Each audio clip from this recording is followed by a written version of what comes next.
again, it seems like just something's not quite similar there, but the big thing is creating in plural and in singular on that point that I'm trying to make in day 6.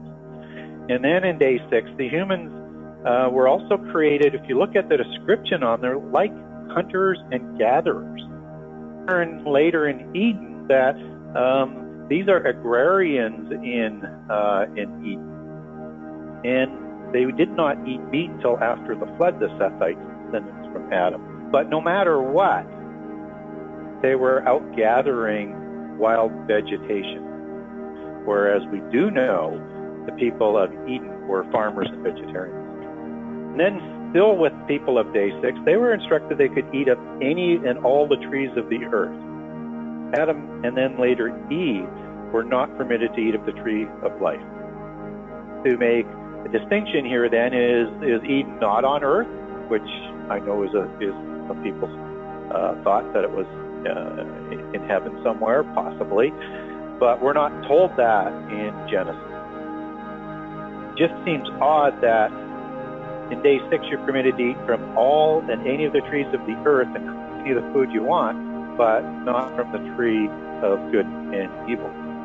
So, and everybody knows, what happened when they ate from the fruit of the tree of good and evil in Genesis. So that's just, again, it's a small inconsistency, and I can't reconcile that with information in the Eden. So moving on, let's move on to the Eden account, and let's just talk about what it's talking about when I talked about the shrubs of the field and the plants.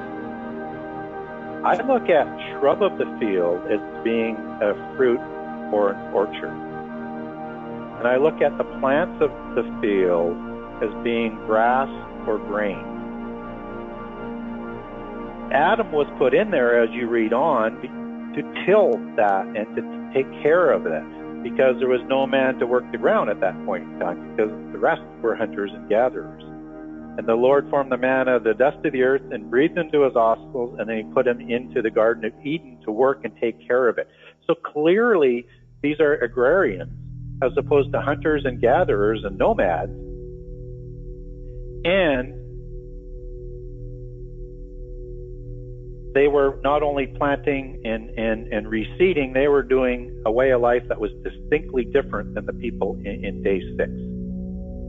So again, I find that to answer what was going on these shrubs and things that are worded quite differently than how the plants are done in the Genesis 1 account. So what's going on here? I mean, we're dealing with the idea that if there was a second creation that was not in Eden, we're not dealing with Adam and Eve here per se. We're dealing with this other creation.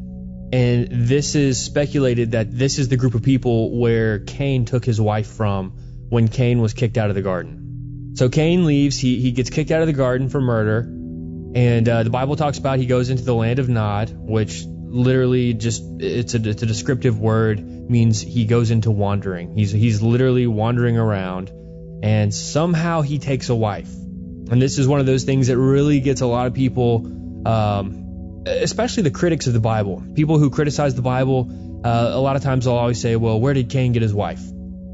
And so if there were two creation accounts, as you're breaking down for us now, it would make sense that Cain took his wife from that other creation account. And again, this is all post Genesis 1-2. This is all happening after the gap. Both creations after the gap. One is in the garden, one is not in the garden. Yeah. And again, I mean, it starts to answer the questions about Cain, because, I mean, he's afraid to leave when he's ostracized, that somebody's going to kill him or hurt him. And it's like, who's he afraid of? And then he moves to, east of Eden to Nod, and he builds a city for who? And to be protected from who? Because typically cities in the ancient definition, they built walls to protect themselves. And he built cities of walls. So who was he protecting himself from? And where did the wife come from? Because, a lot of people say, well, it's just the daughter of Adam. Well, of course, the Bible doesn't say that.